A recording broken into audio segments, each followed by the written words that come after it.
Holy shit, did that main event just absolutely dude, that main event was hilarious. If you didn't laugh at that main event, there might be something wrong with you. I don't care how old of a old school wrestling fan, whatever you are, that was hilarious. My name is Joe Cronin. This is the Joe Cronin Show. We're live. It's the AEW Double or Nothing Review 2020, completely different than the one we saw last year, obviously with everything that's going on. I'm here. Jake DeMarco is going to be here in a minute, and we're going to talk about the show. We're going to take your calls a little bit, and we're just going to talk all about AEW Double or Nothing tonight in the chat. I was watching the chat all night long. People are freaking out. I think having a pretty good time tonight with the show. You know, some people saying it's a bit lackluster and whatever else. That main event was hilarious, though, man. That killed me. That saved the whole deal for me. Anyway, if you guys are new, we're live after every single AEW pay-per-view and TV program or whatever AEW does, and we're live after every single WWE one and other things as well, except for we're taking a little hiatus from SmackDown. But this is AEW Double or Nothing. That main event was killer, bro. That was hilarious.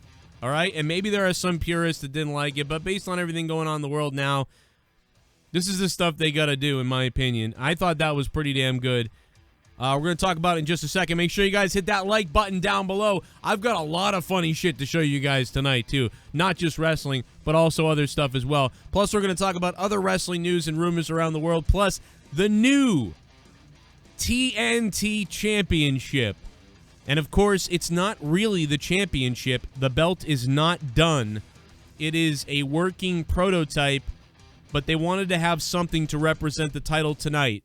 But apparently the title is not done yet. Although, people are 50-50 on it. I think it's all right. I think it just needs a little bit of a touch-up, and I actually think it's fine. But I think that there's going to be a touch-up. It's going to look a little nicer. Right now, it's just sort of an outline. You can see how it's missing some of the gaps. But anyway, we're going to hear from you guys. What did you guys think of AEW? I'm going to be putting up the Twitter poll soon to find out what you guys think. And we'll talk about that. Also, Jake DeMarco's in the house. Right after this, we'll get right into it. The alert's going out to everybody on YouTube. If you know wrestling fans, wrestling groups, and things like that, YouTube is always suppressing the Joe Cronin Show. I have been demonetized and taken down on my other channel, Corrupted Nation. Therefore, spread the word. Share it to all your friends. That's how you guys can help out. And the donations are on tonight, as always. Super Chat and Streamlabs down below. Down at the bottom of the screen, Super Chat and Streamlabs. There's the Super Chats already coming in.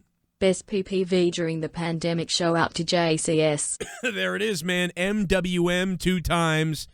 The best pay-per-view during the pandemic. What do you guys think about that? What do you have to say about it? I want to know. We're starting up right now. NWM, thank you, man. If you guys want a Super Chat button down below works. Otherwise, Streamlabs in the description box. Google down below. Hit that Streamlabs button. We're going to start in just a second. When Raw, SmackDown, WWE, or AEW end, tune in to the Joe Cronin Show.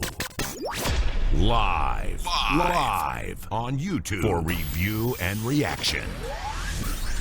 Joe Cronin and Jake break down all the action. All of it. The Joe Cronin Show. Your source for wrestling opinions, news, and insanity. A wrestling podcast with attitude. Mature audiences only. Join our community of over 70,000 people. Subscribe free on YouTube to The Joe Cronin Show. You guys wanted me to call the sex line tonight on this AEW review. We're going to call the sex line, baby, tonight. It's going to happen. Jake, you're in Discord right now, but did you want to do Skype too, or what do you think? Or should we just do Discord? We're good just running through here. Yeah, they really tried to, make everybody happy tonight. I think that was their biggest goal, be a very face-heavy winning night. Really go out and they tried a lot of big things, and there was a lot of botches. Some of the matches I just really couldn't connect with, but I think the 2 highlights of the night was MJF. His match with Jungle Boy was thoroughly entertaining. I liked what they had to offer. And then the main event from start to finish, you knew it was going to be a car wreck and chaos.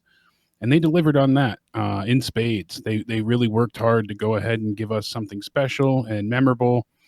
I think some people thought it was going to be cinematic.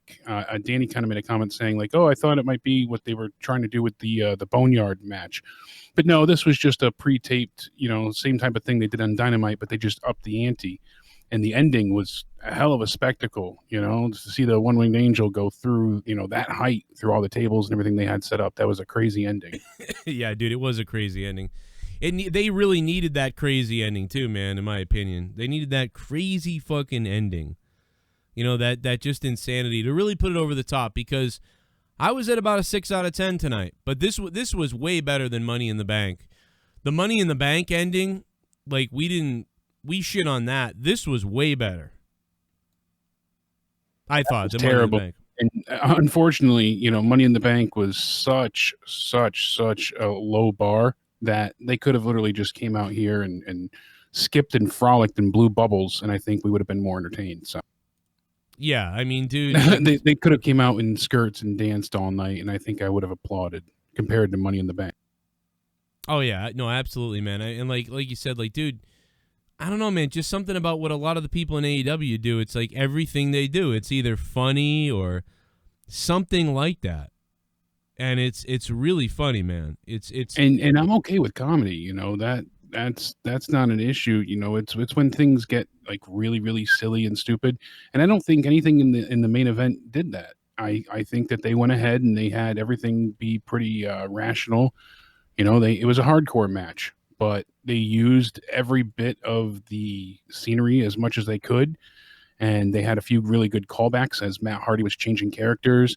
They brought back out the golf cart, and that finish was just, damn, that's a high drop. When I tweeted it was out, a high drop, man. I know it was like a landing pad, but it was still that's still a really high drop coming down on your neck and head like that. So yeah, a lot of trust. But Sammy again is the star for the Inner Circle. He sells like no other and makes everything look extremely devastating. So, but if the main event wasn't that good, my rating probably would have been a 5.5. I'm at a 6.5 now. I don't know if Shida winning was the right answer. I'm not a big fan of hers. I haven't been, I haven't been big into the Japanese style. But Nyla Rose, man, and when she went she was like you always put it on black or something. It was just like wicked cringy when she said that. It was super cringy, but I just, with everything they've put into her so far, again, I know the objective was to keep the fans happy at home, but they've done this much with Nyla so far. They should have kept her a little more dominant, but I think they were worried because now that Britt Baker's injured, they don't have another heel, so they can really go ahead and try and get more out of this story with the two of them continuing their feud. Bro, they're playing musical chairs with the women now at this point. I mean, Shida is the best, though. I mean, you look at her record and you look at the work she puts in. I have enjoyed her. And she's good in the ring. She's been the number one contender for something like 16 weeks at this point in time. Yeah. She doesn't have any personality. It's just she's a very good wrestler, but that's it. And you need more. You really do. At least Statlander, for as little bit of character she has, it's spades and aces ahead of what we see for Shida. So yeah, I like I really don't know. The whole women's division is a mess, to be honest. It needs a lot of work. But I think Nyla Rose kind of, I don't know, dude. She's just awkward to me. It's weird. Like, I can't explain it. It ain't nothing else. It's just bizarre. No, she's very brash and heavy-fisted. So yeah, I'm not a fan of Nyla's either. But I just feel like she's done a decent job as a heel champion so far, and they've put so much into her that it just feels kind of like a hot potato option for them to switch the belt. Yeah, I mean, the belt feels a little hot potato, but at the same time, I don't know, man. Like the only girls that I like are Shida and Statlander. I guess Shida and Statlander and Britt Baker, and that's about it. Just keep those three, get rid of everybody else, and get some new people. That's basically what I know I'm making some people unhappy by saying this. Not that I don't like Shida. I mean, she's very, very good in the ring. It's just she's better than Rio, though. I like her better absolutely. than Rio. But she just has no character, and I mean, what do we know about her? There's just nothing that makes her feel special. There's nothing that defines her. she's just very good in the ring, and I personally look for more than just athletic ability. So yeah, sometimes it's people that are less athletic and more character driven that really, put the wind in my sails. So I think that like the thing I like about Shida is like I at least feel like she's competing. I feel like she's actually competing and a little bit more realistic. I don't know what it is. She's more realistic than Riho to me. So, like, I think she is, yeah. And Rio's so tiny, and it just seemed goofy that she won. I don't know, but Shida, I felt like, all right, she's been here. She just keeps competing. She feels like a real AEW competitor, and I agree with you that she still has like, she's never gonna have a promo or something like that. She's always gonna be, Japanese wrestler. But I think people are liking. I think people are liking Shida the way that they were hoping people would like Riho. But I think people like Shida, like honestly like Shida. Where Riho, it was like sort of like some people liked her, but they also pushed her on you. Like you're gonna like Riho. She's the amazing underdog. So they sort of pushed that on you. But I feel like Shida's earned it. So even though Shida may not be the greatest champion either, whatever, but I at least buy Shida because I feel like she's put the work in. And like Nyla Rose, something's always off about Nyla. But yeah, there's always been something missing and just strange. But Shida did put the work in. She's just like who just said it in the chat? Someone said it. I can't find it now, but she moved. Oh yeah, Mitch said it. Yeah, she moved full time to America. Riho didn't, and that was the biggest setback of Riho is that she wasn't there forever. She was women's champ, and it was never being defended. So. You want me to defend it on your anus? We're going to call the sex line tonight, baby. I've been promising it all day long. I've been promising it. Tonight, Jake, we're going to call the sex line. Jake Roberts is horny. Did you hear when JR? There's a whole bunch of stuff tonight. One thing, I just want to throw them out there so we can remember talk about later. One thing was, Jake Roberts called somebody Big Swole a bitch or something. And then JR was like, I don't think Jake Roberts likes women. And then after that, just at the end here, when the drone showed up, the second was calling it Neo 1. So there was no Vanguard 1, it was Neo 1. And when somebody, I think it might have been Matt Hardy, it was the way the whole thing went down, and Hardy was like, Neo 1 or whatever. He goes, that's neat. And then Excalibur, who I thought was horrible tonight, but this was funny. Excalibur goes, that's Neo 1, because of course Excalibur just knows what everything is somehow. He goes, oh my goodness, that's Neo 1. And then JR goes, what? It was just weird. I don't know why. To know that. I'm like, yeah, why does it would have really sent me over the edge if JR had been like, if Excalibur had been like, well, that's Neo 1, and then JR had been like, what? And then Tony had been like, how do you know that? Like, how do you know its name? They barely sold, the Vanguard 1 being destroyed. Yeah, he barely sold that. Yeah, JR don't give a shit. But he stayed in character with that. He was like, what? Like, that's Neo 1. Like, dude, I'm telling you, like, I'm sorry, but I don't care what people think. That ending, that last match was hilarious. Like, it may not be as funny the second time if you watch it again, but that was really funny. But Excalibur was awful tonight. Oh, my God, dude. Is Excalibur just terrible? He is, like... all over the place. He's always stuttering on moves. He's always like... He hits him with a German suplex. Like, he's always stuttering before he says his words and stuff. Like, everybody in the chat was bringing it up, and I'm like, yes, that's what I've been saying. He starts to say something, then he stops. No one's talking over him. He just, like, stutters around on the... It's really weird and ruins the delivery. He ponders on his words more than I do. Yeah, he was over the place and just sloppy, and that kind of was the overall theme of the show for me, that you could epitomize the show by one word: botch. We're starting off with the kickoff show. It wasn't a bad match, but private party, they're taking on Chuck Taylor and Trent in the form of best friends. This is for the #1 contenders to the AEW tag titles. I know you didn't get to see much of this match, but it was decent, but there was just so many wonky, clunky, missed moments. And I mean, they're very impressive athletic-wise, but they just, I don't know, they missed a lot of timing here, and they were just all over the place. They went for so many different sequences and they were out of sync, and it just looked sloppy, unfortunately. Yes. Yeah, there was a lot of botches tonight. A lot of people brought that up. There was a lot of strange things in all the other matches. Like I said, just on the kickoff show, and I don't know. It just, from the moment they shook hands, I felt like they just couldn't really sync. Yeah, it was very interesting stuff. It's almost hard to go back to the beginning now because that last match was just so nuts. Oh, I know. There was just so many highlights to that main event. I mean, and I like the way that I appreciate that it wasn't live. It was taped. This way they could have the replays be almost instantaneous, and we'd get multiple different angles of it. They really excelled at basically focusing on each person's character. You know, obviously the bar, the water for Hardy so he could change gimmicks. You know, everybody had something that allowed them.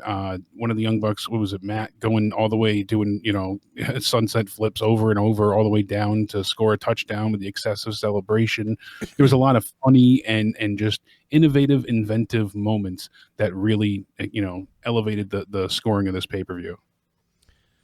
Yeah, I mean, if I go back, well, let me pull it up. Actually, let me pull it up. I'm gonna have people are asking me if I'm going live. I'm live right now, you idiots. What the fuck? But yeah, I'm putting up the poll here. And you're putting up the poll. I mean, starting off the night, we had the, you know, the big.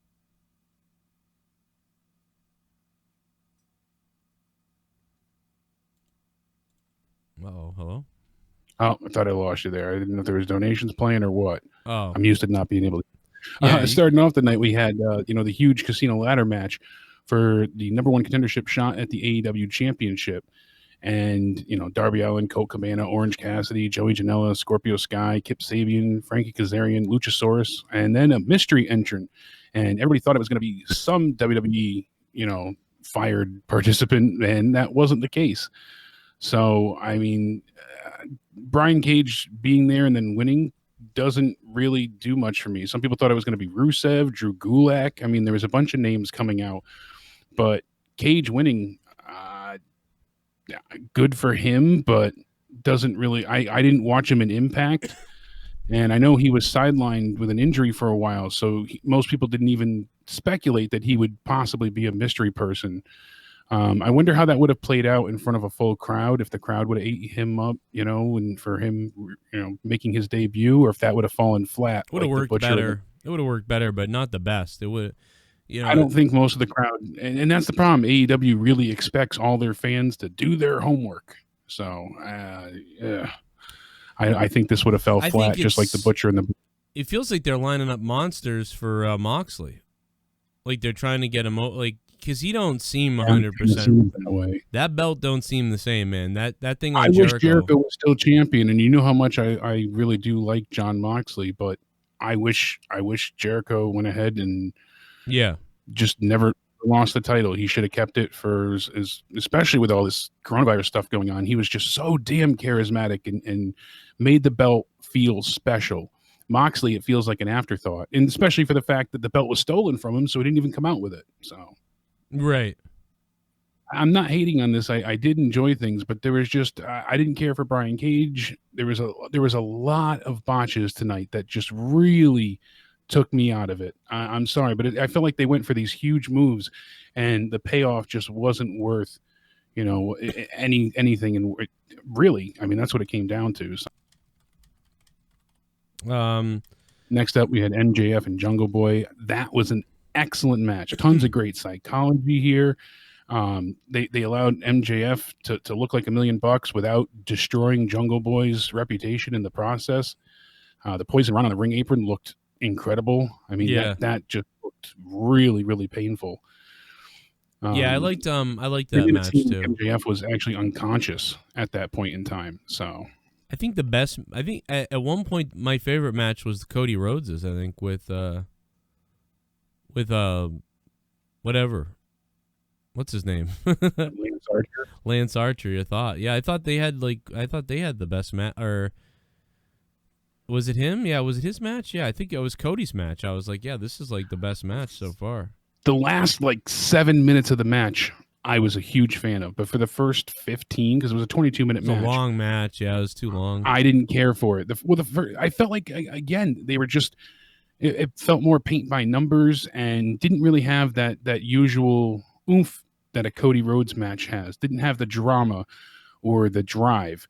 And then all of a sudden they switched gears and they really started to just beat the hell out of each other. It was after I feel like everybody got ejected. That's when it picked up. So right. Yeah. So actually a little bit right before that, pretty much like after his old school walk the ropes, Archer does. Yeah, he did that backflip springboard thing. That was pretty cool. Right from there, I was like, oh shit. And then it really kicked off and I felt like it was really good. So let me go back to the donations, see what people are saying. What's up, Chatty? Super Chat Party. Jay Frost, what's up, dude? Was hoping for Sting, but on the part with Jericho getting ran over by the line, I literally died. Jericho getting ran over by the line. Yeah, that was funny. There was a lot of funny things back to back in the main event. I mean, that main event crushed Money in the Bank. It destroyed it. Like that was. I mean, they should be proud of themselves for that. Yeah, they did some funny shit, dude. Like, I mean, it's like WWE saw what AEW and other people have been doing, and they were like, let's try to do the same thing. And it sort of worked out with Undertaker, in that match at WrestleMania. But then they were trying to push the keep doing it, and which makes sense. Good job, by WWE. But they once again they still can't match the creativity, man. And Jeremy isn't even in AEW. He's in WWE. Jeremy Borash. So, shit. What if the turkeys ate us? The Soundwave! What if they filleted us? What if they killed us and ate our children?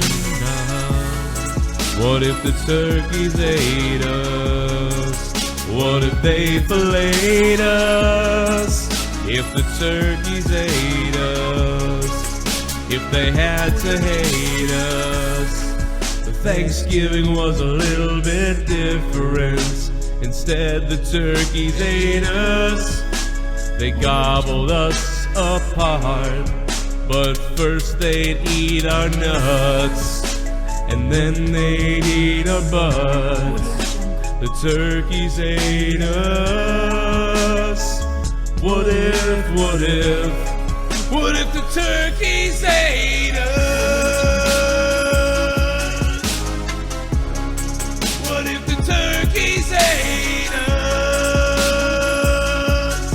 Fucking turkey time. What if they ate our fucking nuts?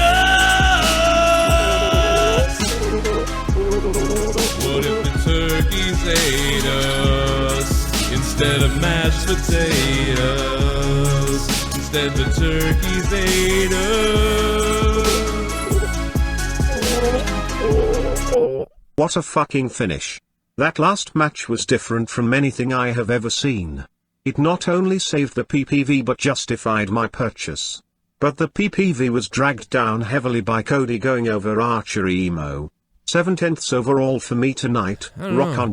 I don't know how that drags the pay-per-view down. I don't know how him losing drags the pay-per-view down, but like I thought that was one of the better matches, or like you said, the last 5 minutes of it was so fun to watch, I thought. Soundwave, thank you for the $29, Soundwave 92. I was puzzled by the booking decision of him winning over Archer, but it didn't take the score down for me personally. Well, in my opinion, Archer kind of sucks. So, see, I like Lance Archer, and I love him being paired with Jake, and I like what they've done with him so far. They've made him look like a real menacing monster. Problem is, they booked themselves into such a predicament here where Cody lost to Jericho. And that was a really defining loss because of MJF throwing in the towel. And then he lost to MJF as well. So now he can't challenge for the regular title, the AEW World Championship, the main title in the business, which Cody certainly deserves. And I hope that Jericho would have held on to it, but unfortunately that's not what we got. And enough armchair booking aside, I genuinely feel like they were in a rock and a hard place because Lance is this real destructive force, and Cody's the immovable object. So who do you pick to win? I personally would have picked Lance Archer, but you can't have Cody lose a third time, can you? Can he recover from another serious loss? Well, I thought they would have had Jake. What I'm surprised about, I like Cody, so I'm happy in whatever that he won in a way. But what I'm surprised about is that instead of Brandy coming out and them distracting them or whatever they did, or that was after with Goldust. I'm sorry. Yeah, that was with. But no, what they should have done was they should have had Jake Roberts, like, distract Cody, and then Lance gets the victory. And then shouldn't they have beaten Cody down too, like, and had like left Cody bloody and maybe like, you know, Jake does something for him to have, like Cornelia said, the ultimate comeback story, you know, where he finally, that's what I thought. And especially now, yet again, this is the second time with Cody where he's had this really serious threat against him and he topples him in one match and it's likely over. Jake came out and challenged him just the way that Sean Spears dented his head in with a chair.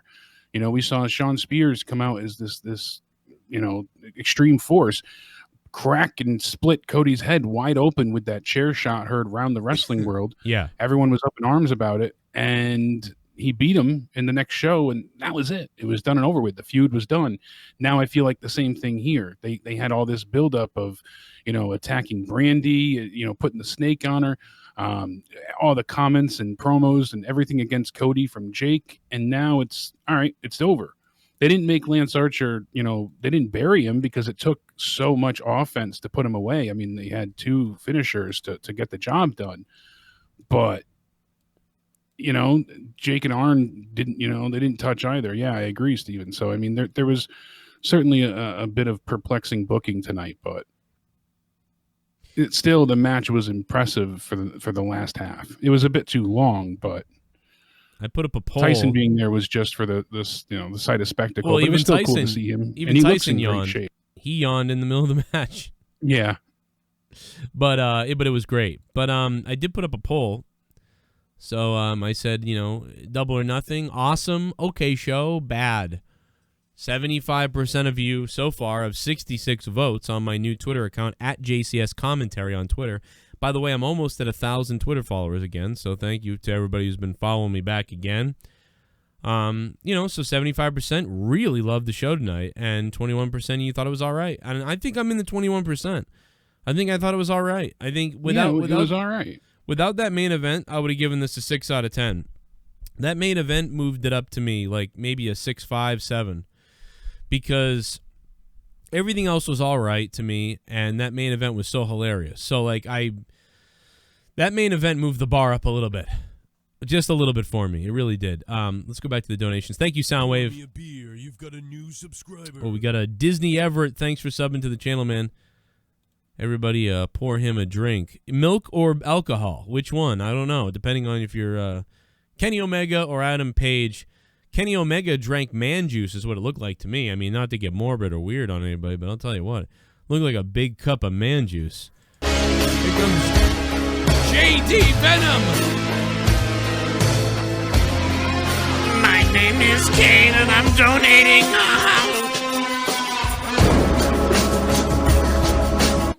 Nice show tonight. Not the best at all, but still a super entertaining show tonight. 6.5 out of 10. Man, JD Venom, dude, me and you are like on the same wavelength with that. Exact same wavelength. I think I want to give it a 6.5 to JD Venom.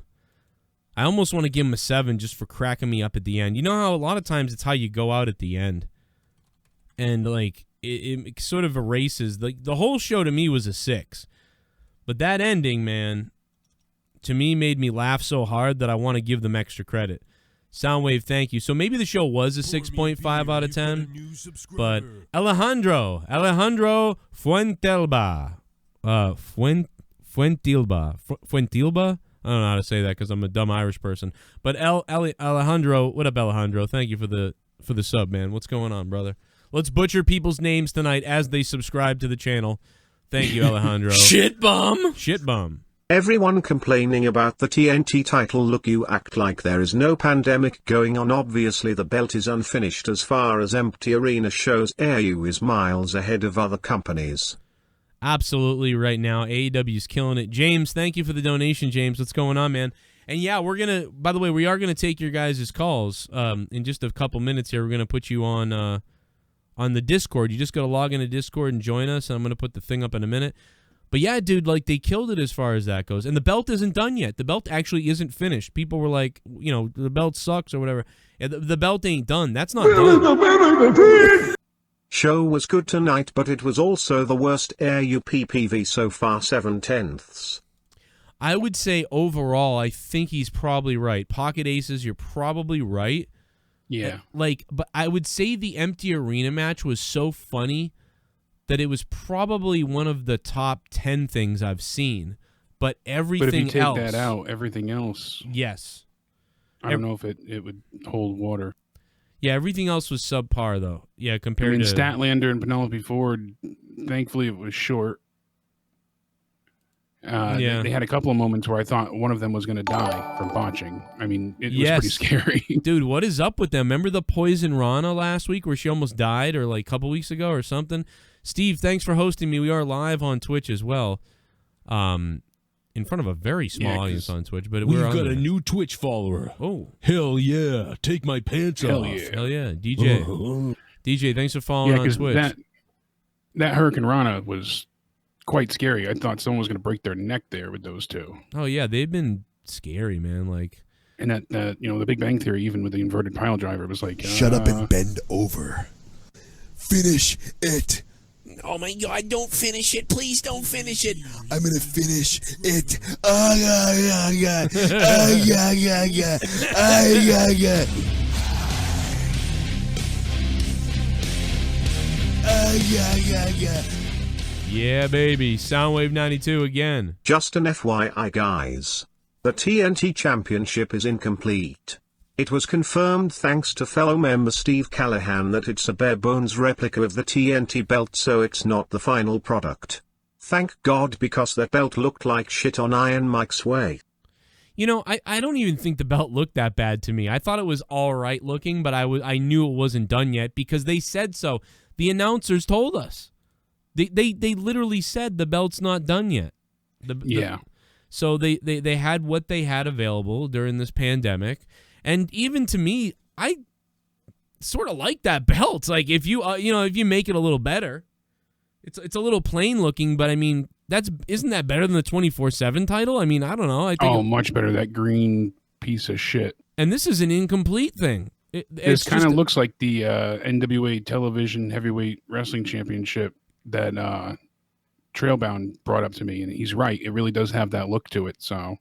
They should keep it silver if that that kind of seems like what they were going for. I think the silver and red looks better than the gold and red probably will.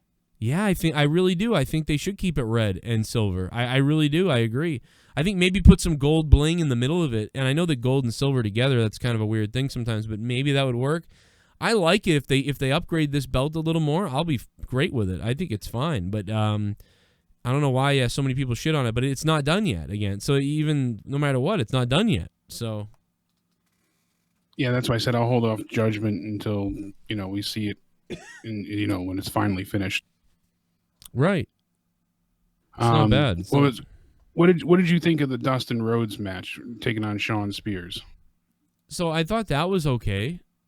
I was confused because I thought Dustin had retired after losing to Archer. Yeah, I thought that was the stipulation. If he lost, he was forced into retirement. I know, everything that they said the other day on Dynamite was kind of to bring him out of retirement. But that was a 1 week span of him being retired. Yeah, I don't understand the whole. I guess I don't get it because I said to you, me and you both said it. We were talking about it, and I said, well, I just think that he'll be back. They're just using this right now, and he'll be back to have matches. There won't be a problem. But they sort of skipped the step, didn't they? I'm not done. You can't, whatever. And I thought that and then stripping down Spears seemed really odd. But isn't that like why something Vince McMahon would have booked? But isn't that why he counted at the beginning? Isn't that why they were? He was like, he's not going to come out, so count him out. He's done.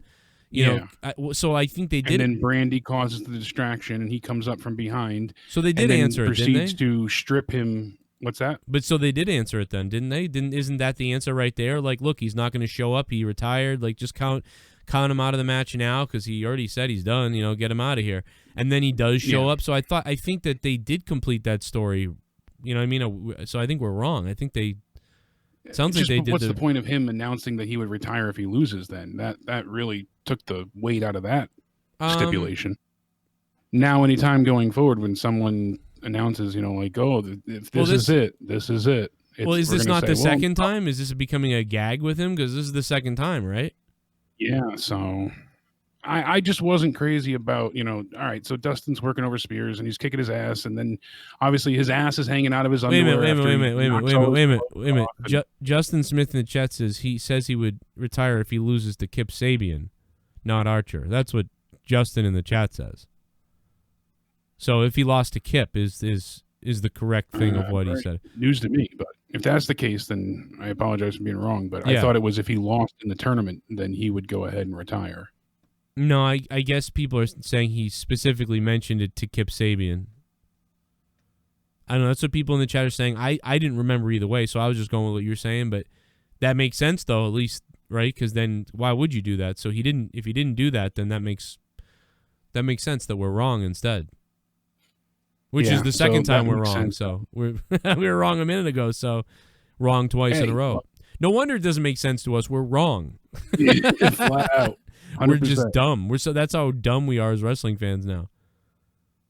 That was a retirement match, Jake. Either, but yeah, it seems like, I don't know. Let us know in the chat if we're wrong again about being wrong. But I'm pretty sure that we're wrong. Williams said, it was Kip as well. So, hey, news to me, but. Yeah. But even Thank still, God. like I said, if it felt like something Vince would have booked with his ass hanging out and spanking him, and it was quick, granted. So, but it just doesn't really do anything. I would have rather have seen an actual full out match between these two. Maybe we'll get it in the future, hopefully, but we'll see. Sean was pretty good. Again, I mean, he did the classic, like, he's coming out. No, I fooled you. Like, we've done that a lot. It was all right. It seemed to get a lot of negativity from people in the chat as I was sitting here listening. But like I said, all night I was at a 6 out of 10 until that main event pumped it up for me. But that match sort of glossed over. Best friends in private party, like you said earlier on. I sort of caught it while we were doing our podcast and everything. By the way, tonight me, Jake, and Drew, Gatekeeper Drew, me and Jake tonight. It's you guys can hear that on Patreon. The Corrupted podcast as well. It's going to be up around 1 a.m. We'll be up there going live, hanging out with everybody. The Corrupted podcast is tonight at 1 a.m. on Patreon. So make sure you guys get over there to listen to everything we talked about and we're going to talk about. So Cody Rhodes says the mansion on the TNT Championship is Ted Turner's mansion. Also says the final version of the belt may be ready as soon as Wednesday. That's according to scumbag Ryan Satan, who you should never send me his stupid Twitter accounts because I hate him. And he's already blocked me on it. He does. I don't even know how he knows my new Twitter account. Like, he already knew to find my new Twitter account and block it? Like, wow. Is he watching the shows? Like, how does Ryan Satan know where I am? I just got this Twitter. He knows. He's always watching. He's like Sting in the rafters. What a sick bastard. He's following me, obviously. Also, thank you guys for 1,000 Twitter followers again. My brand new Twitter account. I am banned for life on Twitter, so don't tell Twitter that I'm back on Twitter again. 1,005 followers. We're back a little bit. But hey, appreciate it. Go back to the donations real quick. Thank you to Soundwave92. He is the top donator of the stream so far. Get that JCS Digital Championship. And also, shout out to Black Lab 27. Black Lab 27 is the king of the wheel for the week. We're going to be shouting out Black Lab all week long because he won on Monetize This the other night during that first half of the show was funny, but then the show turned into a debacle, which happens once in a while. We talk about that tonight on Corrupted Podcast. We will talk about Justin Monetize in the chat This. said Ryan Satan said he was going to beat my ass today. He was going to fly to Pennsylvania to fuck me up. Dude's a cunt. Probably fly to He always Pennsylvania. talks a bunch of shit, but never backs it up, huh? Dude, that guy's Ryan Satan's a pussy. The only thing, he'd probably fly there and try to fuck your ass. Like exactly. Actually bang your ass is what We've got a new Twitch follower. Yummy. Hell yeah, take my pants off. Ooh, Anthony. Thanks for following me on Twitch, twitch.tv/JoeCroninJCS. We got PUBG, we got Warzone, we got Diablo 3, and more.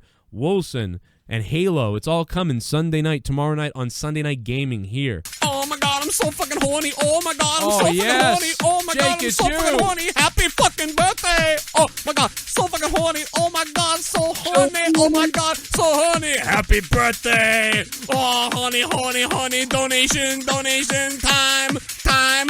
Put it in my round bum. Come on. Yeah. Yeah, I want to go. Come on. Yeah. Come on. Here is Jake's favorite Dono Joes will be next. Yeah! Much love, can't wait for Game 2 of JCS Baseball. Jason Tarr, man, you were pretty good in that first game of JCS Baseball. Coming to my gaming channel, Evil Spectrum 3, my gaming channel. Jason Tarr, thank you, man. Oh my god, I'm so effing horny donation. It's a classic one. Jake, give me 2 of them in a row. Da. Yeah. Yeah. Sexy. Keep it hard. Hell yeah, baby. AEW tonight. By the way, I was in the AEW pre-show. I donated once, and we were talking shit. And Steven Larson were talking shit to me. Oh my god, I'm so fucking horny. Oh my god, I'm so fucking wait a horny. minute. Oh my god, I'm so fucking horny. it's Happy 2 in a fucking row. birthday. Oh my god, so fucking horny. Oh my god, so horny. Oh my god, so horny. Happy birthday. Oh, honey, honey, honey. Donation, donation. Time, time. Put it in my round bum. How about Adam Page riding in on that horse tonight? Give it up for Adam Page. It was amazing. Good to see you feeling better, Jake. That TNT belt looks trash to me. Just looks too generic and bland, but still not as bad as the WWE period belt. It's not done! Broken Ambrose, it's not done! Like every time I'm sure he already figured that out by now and was like, oh, I donated that. But everybody has been saying that over and over all night. And they literally said it's not done yet. But yeah, right now it doesn't look... Let's wait till Wednesday or next week. Wednesday or next week when we find out. Broken Ambrose, thank you, Broken, for the donation, man. Love you, buddy. We will then figure it out. Oh yeah! Let's get gay, let's get gay. I want that gay in my face. I want that gay. Let's get gay. It's a party with the gays. I love gays. I love gays. I want gays. I'm not straight. I want gay, gay, gay, gay. I want that gay up in my face. Let's get so gay. Let's get so gay. And I love gays in my face. Here we go, baby. Yeah, Jason Tarr with a $69 bomb. Good God, from the heavens, here comes Jason Tarr. Baby. Oh my God, $69 makes Joe Cronin's boner explode. Thank you, Jason. Man, you know what? The other thing about this pandemic, I haven't called a wrestling match in months. I haven't been able to call a wrestling match as a face or as a heel. In fucking months. I'm losing my mind. Please, Excalibur, leave AEW. Cody, why haven't you called me yet? I'm fucking bored. I'll come down to Florida. I'm bored as hell here.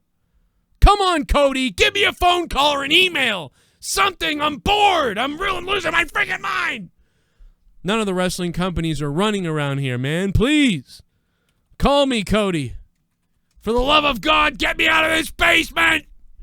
My house, my basement, get me out of it! By the way, this was sent to me earlier today, and I put a video up on Corrupted Nation, my other YouTube channel. Oh my God. Tommy NC 2010 went to the mall and humped a bunch of underage women, girls. What was happening? What was happening? I'm a savage, yeah. Made so you bagged him. I'm a savage, yeah. Classic. So this, to me, this looks like a bunch of 14-year-old girls, and this all over the ground. That looks like Tommy right there. A creepy bastard. And to me, it looks like right here that he is doing some kind of humping motion. He's a big time trying to reel them into their pants. back him. I'm a Oh. savage. He's humping right there, dude. He's humping. Classy. Oh, yeah, let me get up behind you now. Let me get up on you. G. Oh, let me get behind you. Now he's grind humping behind this girl. Moody. Nasty. It's some kind of sexy sex fucking rap song with these 14-year-old girls. Made so you backed him. I'm a savage. Yeah. Classy, bougie, ratchet. Yeah. Sassy, moody, nasty. Yeah. Acting stupid. What was happening? What was happening? I'm a savage. Yeah. They're just trying to do the regular TikTok dance, and there's Tommy coming up behind them, sniffing their hair. I mean, dude, what Get a better look. the fuck is he doing? Look at him on the ground. You want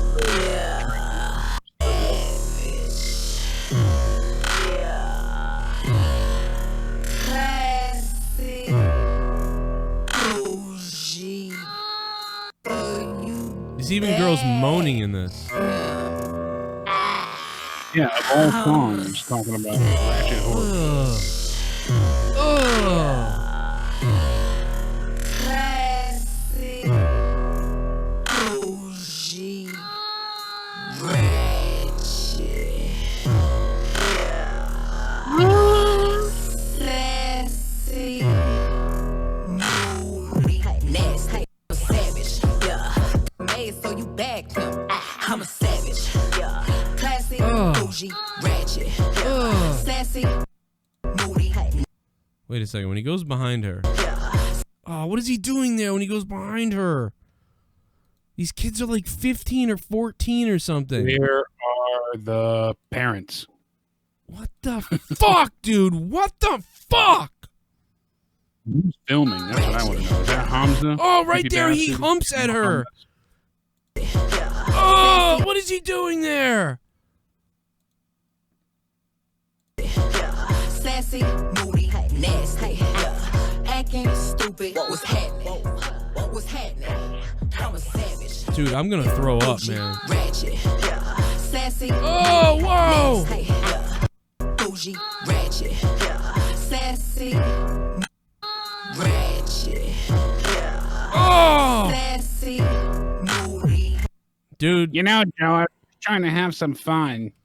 You always got to shit on my fun. Dude, I'm sorry. What the fuck, dude? You can't. I don't know if you can fucking defend that. I don't care, man. He says that the kid's mother recorded that.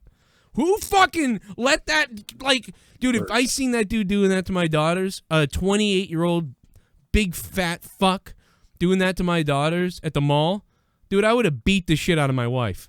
All right? That mother who filmed that thought that was okay. Dude, where's Chris Hansen's going after fucking Onision for less than this? Like, what the fuck? Like, I'm a ratchet. And then he's like, boom. He's like, fucking, like, Yeah, he definitely humped her. We have that on tape. dude, what in the hell, brother? Dude, I'm gonna die. I mean, like, what are we watching right now? Marquita Clark. What's up, Marquita Clark? Thanks for subbing to the channel. Hope you stick around, hit that sub button as always. And we will have a good time here on the Joe Cronin Show with Jake DeMarco in the house. Just very bizarre. Yeah, I mean, if Leafy was ever going to attack, I mean, this would be... Good God, man. I had to break it down, J Diz. Finn Balor Forever, thanks for subbing to me on Twitch. How you doing, Finn Balor Forever? I hope you open up your loins. Open up your loins to God. No, I'm just kidding. No, thank you, Finn Balor. I don't know how many months that is, but... Man, where's Mike Tyson, man? Where's Tyson to show up in the mall and just punch Tommy right in his balls? Dude, just punch him right in the balls. At least pay off for Tyson. Oh, my God. I still can't believe that I saw what I just saw, man. That was out of this world insane. 19 months in a row for Finn Balor. Thank you. About to get it, man. Thank you, Finn Balor Forever. Here we go. Oh, on Twitch. No. Would rather have my belt look like actual championships rather than toys. Yeah, I mean, James Metzler, agree. I think I think he's taking a shot at the WWE titles there. He's making fun of WWE. I get it. Oh, no, I know, but I'm saying with this belt, I think it's the red strap that everybody's hung up on because we're used to the shitty women's and universal title, and so it kind of has a slight resemblance to the Raw belts. Right. Yeah, I mean, I like the that AEW belt is mint. That thing is pure class. So yeah, and this thing shouldn't look better, but imagine that belt blinged out. Imagine with the red strap, it blinged out though. I think that'd be great, and maybe make. How about this, Jake? To see how it'd be when it's done. What about all silver except the AEW is gold with black trim, or I don't know, like what would look good? Yeah. I'm not sure. I mean, are we really all gonna get that hung up? And listen, it's different when a belt is atrocious. When a belt is actually atrocious or lame, I get getting hung up on it. You know, like being like, what the fuck is that? Like when they unveiled the Universal title and everybody went boo, they were like, ugh. Yeah, you had Jaren with the best line. Oh my God, it's the same fucking thing. No, it's the same as the other belt or whatever. That was the same as the last one. Yeah. Yeah, that one, like, you understand that. Like, I get that. Like, that's retarded. You know, even the 24/7 belt, I could see the criticism of that. That was super weirdly clunky looking and looked like a tuna can or something. But yeah, with green all over it. It was so sloppy. But I have nothing really bad to say about, you know, and the WWE titles, they all look the same, so you make fun of that. But I have nothing bad to say about any of the NXT belts. I have nothing bad to say about any of the AEW belts so far. I have nothing bad to say about maybe even the WWE women's title. Like, I like the white strap maybe or something, you know, but it's like, obviously this is a prototype unfinished belt. So, you know, there's no reason for us to break it down or like talk about it yet until we see what the hell the real belt looks like on Wednesday. But even so, I still think this belt looks better than any of the WWE stuff because at least it looks different. Yeah. But it's not even the real belt. So where's the spinner though? This belt needs to be spinning. And this person in the chat says the belt is shit, just admit it. It's not the belt! It's not the fucking belt! It's an unfinished fucking placeholder. They don't have the belt yet. I will say in AEW, this isn't the belt, Angel Z. It's not the belt, dude. You people are stupid. It's not the belt. Sorry, but it's just driving me nuts. It's a placeholder for now. I mean, I'm sure it's close to the final product, but I'm still curious to see what the final result will look like. But I give AEW a ton of credit for the stage looked, you know, pretty damn impressive. I liked the visual graphics they had with the roulette machine the slot machine going on in the background. That was cool. It was actually a little distracting at some points because you're just looking in the background. Everything they did for the main event in that fight, that was great to have the football style entrances. I mean, the smoke alone and all the fog was insane. They filled that hole outside. So, I mean, I give them credit for that. And everything looked impressive as far as camera work as well. You didn't have that WWE, you know, style that we get so sick of. I felt like all of the angles were well produced tonight. So, commentary aside, visually it was very pleasing. Yeah.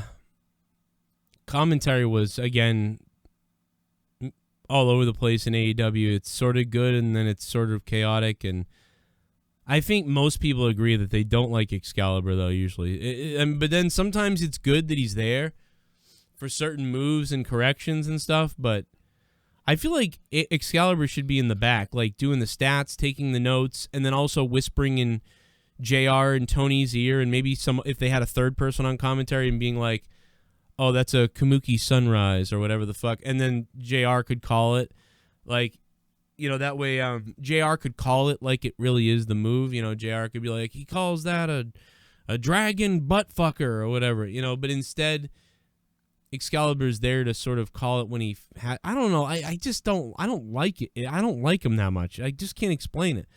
He's a smart guy and a seemingly nice guy. I just don't like it. A lot of people didn't like Excalibur in the chat tonight. They were really just grumpy with him. I can't blame him. Though, I like him, but he sounds like a unapologetic know-it-all in a sense, and it's very wonky. He just kind of chimes in and he's very analytic, but he's not very descriptive. So it's hard for me to try and directly phrase what I'm trying to get at, but he'll call the move, but he's not painting a picture for you. So he's just saying, "Oh, Panama Sunrise," like you know what move is calling, but it doesn't say, "Oh, Jericho goes ahead, sets him up." Here we don't get that. We just get, "Oh my God, pile driver!" So you're missing that flow, that kind of sells the move. Finish it. The move, the moment, whatever it may be. I did respect commentary for bringing up Hana and Shad and discussing both of the deceased parties this week and paying respect to them. That was nice.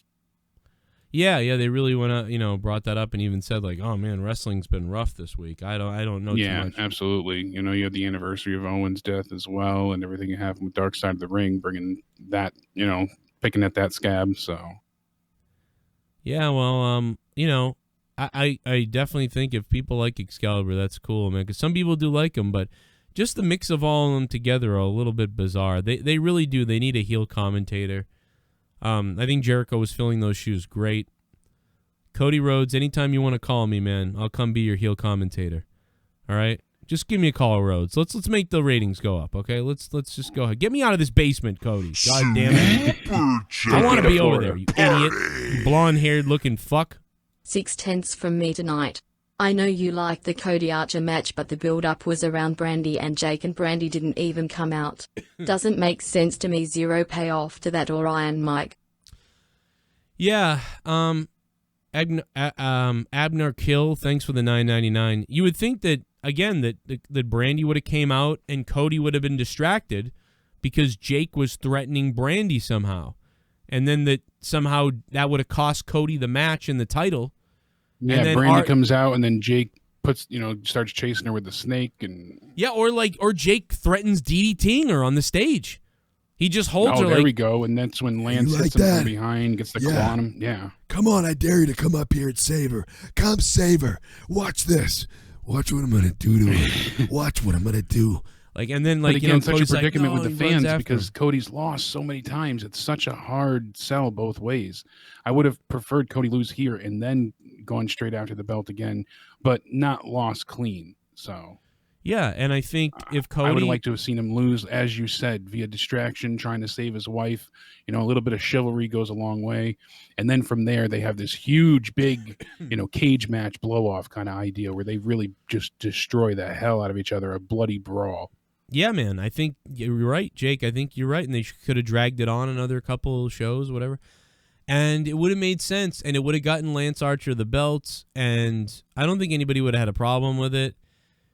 And yeah, I think that's what I thought was going to happen, especially with the story they were building with Jake just being so mean to her and all the women, even, JR being like, I think Jake hates women. And all I could think was, yeah, do you know about his mom or his dad? And it's his family. I just don't go there, but it was just like, I hate women. A woman, I'll slap her. Me and Vince McMahon would be in the back, and then I would make her taste my snake. You want to taste my fucking snake? It's fucking great. Hello! Belly, you cunt! Hello! Frog off! E-Murder. AU Double or Nothing was super lit. Sheet of the women's champion Cody, the TNT champ, and the Elite reign supreme. Smiley face.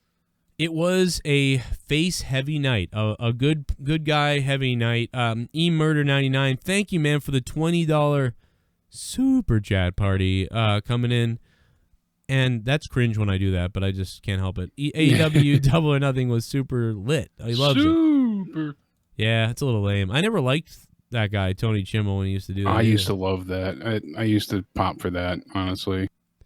Yeah, I don't know why I never did, but now I'm doing it here, so I'm kind of an idiot. So, and I liked Roberts, when he used to drag out John or Undertaker, things like that. So. Oh, really? I don't know if I used like to psych me up. A lot of people hated that, but the Under or John, you get the long drawn out. He does it for Moxley, and it makes me chuckle.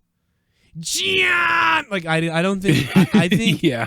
I think I like it now a little bit, but I didn't like it in WWE. I used to be like, I fucking hate this guy.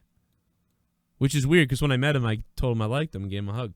But AEW Double or He's Nothing very so nice. far. No, he's a great guy. I really think he's better than what most announcers now.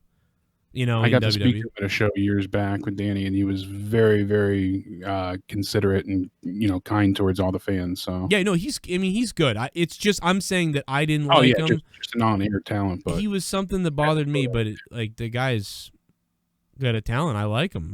He's a really good guy too in real life. Like speaking you said. of John, what did you think of Moxley taking on Brodie Lee for the championship? They had some cool moments in this match to me. Like I had a hard time caring it about was this very match. Attitude Like, Era. right, we got the Shield and the Wyatt family, so. Yeah, I thought it got better as it went on. Like after the first, same thing as that other match. It was very Attitude Era to me. Like it was a little. Yes, because Brodie Lee comes charging, and then all of a sudden Moxley catches him with the clothesline, hits that pile driver, and I'm like, damn, that was a great spot. And then obviously the paradigm shift through the ramp, like that was a hell of a sight to see. And that's when everybody came out to check on him, and they climb out of the wreckage, and then we go ahead and surprisingly enough, to get a submission win with a rear naked choke, I was like, oh wow, they're going for the, that was a hell of a way to end the match. I was surprised by that, to not have it go to a pinfall with Moxley. So I wasn't crazy about it, and you knew Moxley was going to win no matter what, which is part of the problem I had with this match. The build for it wasn't anything special, and I feel like it could have been much more, but they haven't done a lot well with Brodie Lee. The first week when he came in and did the Vince stuff, I thought it was good as a kind of a clapback, but then they just kind of, I felt, fell flat with him since then. And the Dark Order. I felt like the Dark Order could have been so much more. Yeah. And they just continually, because now they're a joke. He didn't win the title. They're still, they sort of recovered when Brodie became the guy, and then they sort of went right back. Like, oh, he's still losing. They fell down that ladder. They dropped, in stock terms, and now we're left with another joke, pointless stable. So this faction is useless. They're just cannon fodder to get up, get out there and get beat up. Yeah, man. It's just and now we'll see what's his name go up against Moxley next, who won before, Cage. So yeah, and I wonder if match. that's... I was really hoping it was going to be Darby Allin, or if they were going to bring somebody in like Rusev. I thought that would have been a cool spot to see. Right. But like I said before, Brian Cage didn't really do much for me. I would have liked to have seen Darby Allin take on Moxley to be the next one up, and they could really make a program out of that. But we'll see what they have planned for him in the future. Maybe we'll have to see. But I don't know what they're going to do with Dark Order, but yeah, Dark Order's sort of... I don't think everybody that comes in can be this winner, though. That's the other thing. No, and everybody shouldn't be, but the Dark Order, I feel like that could have been something special. I like the idea of them procuring members and having this recruitment idea of taking people who constantly lose, they're down and out, and you say, you join us, we're going to give you a chance. We're going to rebuild you. We're going to give you a second chance, and we're going to make you a star. We're going to make you something. So long as you fall in line and blindly become obedient, you have to agree with whatever we practice and preach. So there's this clan dictator, type mindset to it. It's a cult, but it's also prosperous. You're gaining things. Now all of a sudden the Dark Order are the tag champs. They have every belt. They got the TNT championship. They have every belt but Moxley's. And now it's like this big culmination of, can they hold all the gold and really be this, they've turned so many losers in AEW into something special under the tutelage of Brodie Lee, who is this intelligent just creative leader. And then he exiles some people that don't fully agree with his teachings and his methods, and he really just lambasts them, beats the shit out of them, destroys these people, puts them on the injured list for months at a time. It would be cool to see, but that's again fantasy booking. I just feel like with all the wrestlers' experience here, they could put on something a bit more interesting with some of these feuds. Yeah, I'm surprised by some of the stuff we're seeing, like that everybody is losing the way they are and things like that. But what do you I don't know. We'll see what happens in the future. I wonder where they go from here with everybody good winning. All the faces are winning everywhere.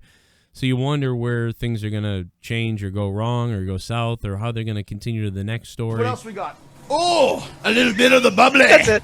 Want some bubbly? Look at this stuff. Oh, a little bit of the bubbly. That's it. Him calling the cops on Tom Inc. Disgusting. Alexa's sweet ass, thank you for the $3. Yeah, it's weird. That's a weird video, man. Him thrusting next to the kids like that was a little rough. A little rough, man. A little rough. A little bizarre. Strange stuff. Alexa's sweet ass, thank you. I wonder how Alexa's doing, man. She's seen her photos on like Instagram. She has the most, like her eyes, like rape you. Alexa's they're very entrancing. Big Fuego is back, man. I guess he's back, unless this is like a fake account. I've been saying that. I don't know if that's really him, but everybody was saying it was fake. But Big Fuego is back, I guess. What's up, Big Fuego? Give me that big too sweet. Hope everything's doing okay for you over there, man, with all the COVID stuff. We've got a new Twitch follower. Hell yeah, take my pants off. The Black. The Black Carrion. Thank you for following me on Twitch, man. What's going on, brother? We are having a sexual night tonight. So, what was your favorite match of the night besides? I whooped Santa Claus's ass. Whoa. I stunned Santa Claus's ass. Take that, Steve Austin, you son of a bitch. I stunned Santa take that, Saint Nick. ass, dickhead. Oh, well, yeah. Saint Nick. I walked by Tommy, doing that, and I pushed to old lady down the stairs. I was disgusted. Oh, Black John Cena, thank you for the $6.25 donation. Don't forget about the $6.69 COVID donation. Thank you, Black John Cena. Yeah, push him down the fucking stairs and see what happens. Unbelievable. Thank you, Black John Cena. Much appreciated. All of you were begging me all day. All week I've been saying I was going to do a sex line tonight. Everybody in the chat was asking me to do a sex line all night long. And we may be doing it. I mean, we may have to do it. We may have to do it. You guys want it? I mean, maybe. Maybe we'll see what happens. Black John Cena, thank you for the $6.25. Boom! There's a stunner. Right to Santa's fucking neck. Drop Santa on his fucking neck. Boom! You like that, Santa? Stack of dimes, you big fat son of a bitch. Bring me my toy. I don't know, man. I love that. That's a great stunner, man. That Santa. I don't know who's in that Santa outfit. Maybe somebody knows. Shit bomb. Good. Tommy looks like an uglier version of Bam Margera. He's a lot different. Oh, well, Bam Margera now looks messed up. I don't know if you've seen him now, man. I don't know if you've seen him now, but he looks fucked up. Tony from Revere. What's up, Tony? Looking across the bay at me, I used to whack it. Yeah, he kind of looks like him a little bit. Yeah, if you put some weight on. No doubt about it, Tony. You got that right. I think somebody said the Brooklyn Brawler was the guy in the Santa suit. I swear to God, somebody said that once, or like, not Barry Horowitz, but I think the Brooklyn Brawler. Oh my God, I'm so fucking horny. Oh my God, I'm so fucking horny. Oh my God, I'm so fucking horny. Happy fucking birthday. Oh my God, so fucking horny. Oh my God, so horny. Oh my God, so horny. Happy birthday. Oh, honey, honey, honey. Donation, donation. Time. Put it in my round bum. Yeah.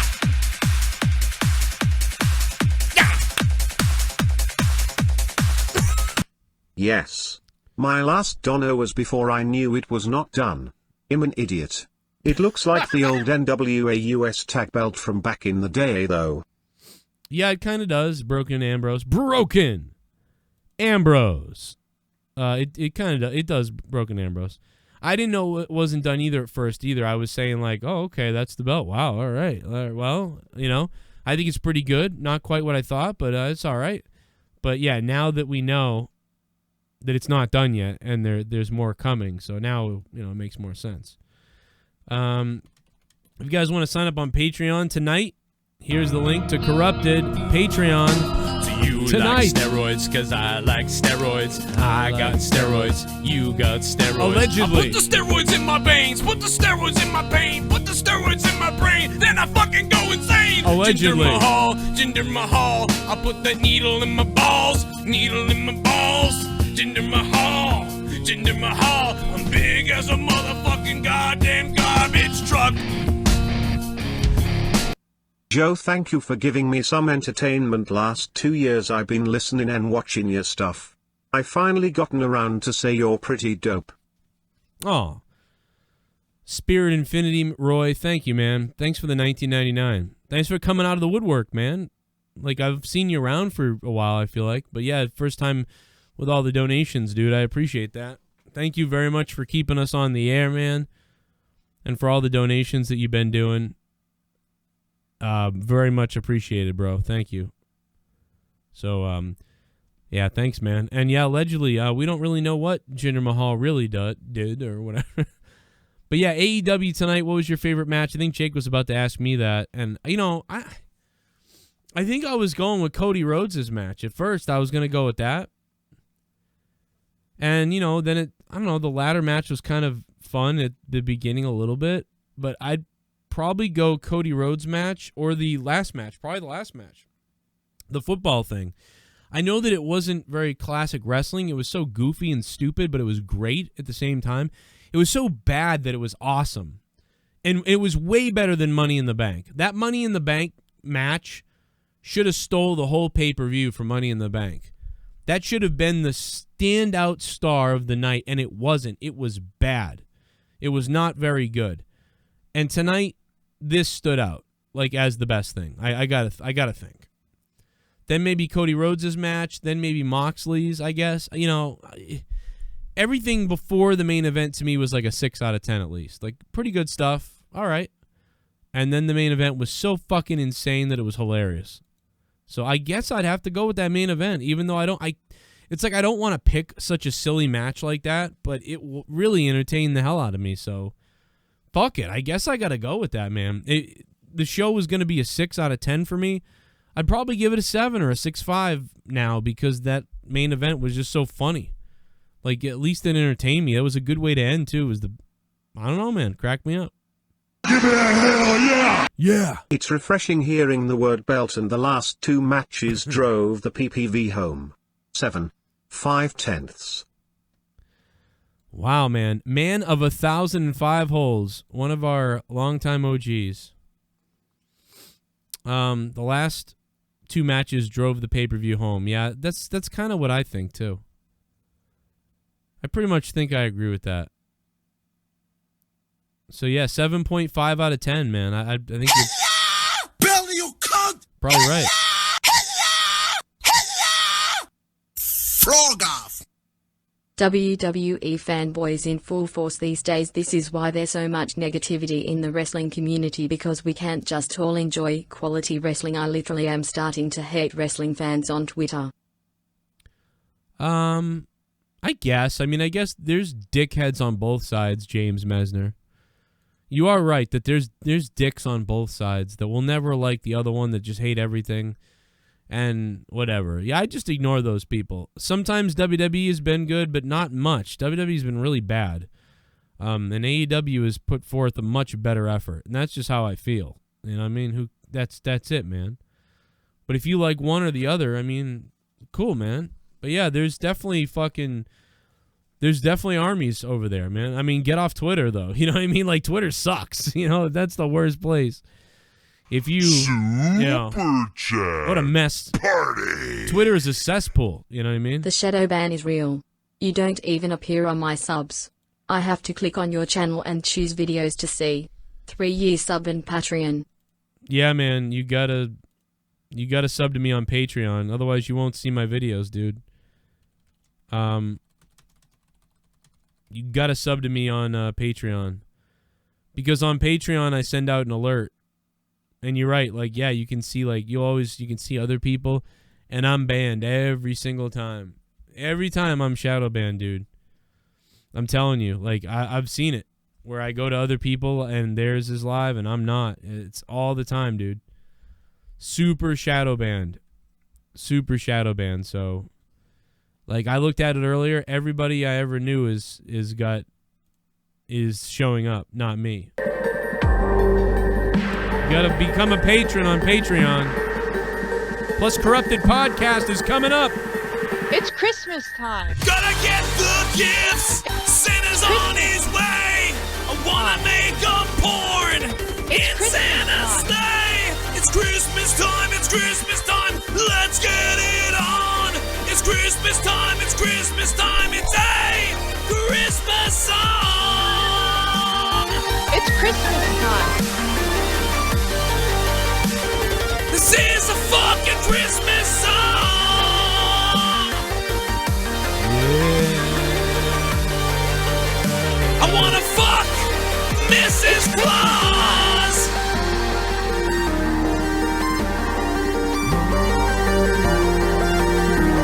It's Christmas time. Imagine if Finn Balor came to AU and took over with Gallo and Anderson, revive the Og Bullet Club and defeat Moxley in a death match for the title. Note AJ makes a appearance to help Balor. Damn, that could be crazy. We have a new member of the JCS army. Thank you very much for that donation, man. Muhammad Abdel became a sponsor down below. He joined up and became a sponsor. Muhammad Abdel, thank you. That's another way to help us out, no doubt about it. Muhammad Abdel, thank you, sir. And thank you to Spirit Infinity Roy, Finn Balor in AEW. I'm not even the biggest. Finn Balor's stock is so down for me now that, like, I'm not even, like, excited about that because I just don't find the guy entertaining anymore, really. Unless he's like the demon. Oh, a little bit of the bubbly. That's it. Want some bubbly? Look at this stuff. Oh, a little bit of the bubbly. That's it. The pool spot with Hardy Ortiz getting hit by the bell and Sammy chased down by the horse damn nearly killed me from laughter. Overall 7/10 from me. Wow, Ed's View going 7 out of 10 from Ed's View. Thank you, Ed's View. What's up, brother? All right, let's go. Omar, what'd you think of AEW tonight? AEW. Yo, what's up, Joe? What's up, baby? What's up? How's it going? All right, man. How are you? I'm good. Well, I think AEW tonight, I'll probably give it like a 7, 6.5. It was a good show, but I don't know, it kind of lacked, like I was waiting for like a surprise entry or somebody who just shows up out of nowhere, just like last year's Moxley's, you know? Right. But I enjoyed the last match. That was fucking hilarious with the horse. That showed up, that cracked me up, and then Adam Page just having a whiskey, and then just fucking Jake. What I wanted to see is, you know, that scene when Leonardo DiCaprio just have the whiskey shot and just smashes the head. I don't know what movie was that. If that happened, that would have cracked me up. Like if you got like the glass just breaks Jake Hager's head, that would have been sick. Yeah, there was a lot of funny things. Yeah, but it was entertaining. But what was really ridiculous, Matt Hardy is just changing characters. And then they put like the new character, he can hold breath for 300 minutes or something like that. And his face every single time was fucking hilarious. They kept trying to kill him. Like, it just looked like they were trying to murder Hardy. And yeah, when he was down, when he was in the water, breaking the fourth wall, looking at the camera, I don't know. Yeah, that shit was funny, man. Like, I'm telling you, some people are probably mad though. You know, yeah, but that's what I get. I can understand why would they mad, because they want that serious, I don't know, tension between the two teams. But I find it entertaining. Like, yes, it was a little bit silly, but I don't know. I find it really good. It was a good match. Like, way better. Money in the Bank, if you compare this to Money in the Bank, was literally like typical, generic, boring comedy. Right. Like, that's like, oh, here's the clown. Oh, here's Vince McMahon in the office. Oh, let's throw two guys out of the building. Oh, the match is over. It was just, and for your end, for the two guys who got thrown out were immigrants. So yeah, that was kind of weird. The Dutch and the Mexican, get the fuck out of here, dude. I loved. It just felt like the WWE one made less sense. It was super cartoony. Exactly. This just blew that away to me. This I was actually laughing at stuff. I don't think the only thing I laughed at. I was cracking up. I was crying. Yeah. The only thing I laughed at in the WWE one was Bruce Pritchard. That was it. Exactly. That was the only one. The Undertaker one or whatever, that was cringy. The Johnny Laurinaitis one, Johnny Ace, I was like, come on, who gives a shit about Johnny Ace? And the guy is Doink. That was just weird. Dude, you know what? It looked like a Grimm video or something like. But I was like, exactly. People power, all that bullshit. I hated that. That was bad. I mean, that was really bad. I mean, other than the only cringy thing like that happened was when Nyla Rose looked at the camera tonight and said, "You always bet on black," or whatever the fuck. She sounded like a fucking idiot. Like it was the worst. Here you go. You said it before. That's the reason why women gets paid less than men. Come on, yeah. Fucking tranny, whatever. I don't care anymore. I mean, I was kidding, but it's like oh my god, it was bad. Like it's just wow. Yeah. It just proves that women suck at everything except sucking, you know. But yeah, it is what it is. Right. Yeah. I don't know. Other matches were good. I think I enjoyed that Cody match when Jake just got the stick and then Mike Tyson's like, "You want to come over?" That was badass. And Mike Tyson, he looks ripped. He looks ready to take somebody's head, you know? Yeah. But he looked really good. But that yawning shot, that was embarrassing, I'll be honest. It was too bad because he had all these other great shots where he looked like he was into it and it was ready to go. He looked like a fucking warrior. And Jake, this thing just ran away. He was like, "Oh, I'm out of here. I'm out here." But one weird spot of this match or I forget the Brandy stuff. Why Arn Anderson was the one playing dirty in the match? That was the weird one, you know, because he's supposed to be the good guy. Yeah. If somebody was supposed to do the shit stuff, it's Jake. Jake is like the super evil guy. Yeah, I don't quite understand that either. I agree. I don't know what he was doing. It was a little bizarre. But it was all a little off anyway to me. I thought maybe I missed something. I thought maybe something else was done that I didn't see or something like that, and I guess not. Well, I don't know where they're gonna take it to the future, because what really is didn't go really well for me for this pay-per-view. All the good guys win, in Double or Nothing. If somebody needed to win, it was supposed to be either I wouldn't say the Elite win, but again, the Elite lost a week ago, so it was heading to the direction that all the faces are gonna win, all the heroes are gonna lose. So I don't know where they're going to take it next week. How's it going to be? Are we going to see a new character? This new guy who won the chip, I never heard about him before. I don't remember his name. That ripped fucking steroids guy who makes Jinder Mahal looks like a pussy. The guy is so fucking ripped. Wait, who? What? Oh, you mean the new guy? Oh, yeah, the guy who won the chip, yeah. Cage? Brian Cage. Brian Cage, yeah. I never heard about this guy before, but he was in TNA, I think. But I don't know, him winning, he's you're kind of following the big guy stigma again in AEW in a way. I don't know, maybe with Taz he might be interesting. Who knows? Let's wait and see, I guess. Yeah, I don't know. I'm surprised they brought him in to win that, but. Yeah, he was instantly in. It's just it seems like it's all right. Here's another big guy. I think that's the thing is let's line up these big guys for Moxley to take out maybe. That's a possibility. Yeah, to try to make Moxley the Stone Cold of AEW, who just cleans up all the big guys. It's just it's weird that it's always hard for people to accept though when you bring in a guy like Cage, you expect him to be this kind of big deal. So why would he be the guy lined up for Moxley to beat out? Mm-hmm. But I mean, at the same time, I don't know. Why not just bring in some other guy? But I mean, the guy was mostly on the indies, and then he did stuff with with Impact. I think he was. And that's about it. Yeah, I remember him from Impact. Yeah. But Cage is great, so we'll see what he does. Yeah, he's good. Yeah, he is good. But character-wise, I don't know. I don't see him that special. I don't know. I would have loved Darby Allin to win, or maybe some, a special surprise, or maybe a money, I don't know. It's clear Money in the Bank, a new surprise entry. That would have been cool, but I think I'll take it for now. Someday Darby Allin, not now, but someday Darby Allin will be penciled in for 100%. And he'll get that just amazing pop when he wins the title, and it will be Darby Allin, it will just be this The fans that will. gives me goosebumps already. Yeah, he is really amazing. And we will sit here from whenever this happens for Darby in 6 months, in 2 years, whatever it is, and we will sit here and you'll think to yourself, Jericho is like the best AEW champion, but people are going to think Darby is a better champion than Jon Moxley.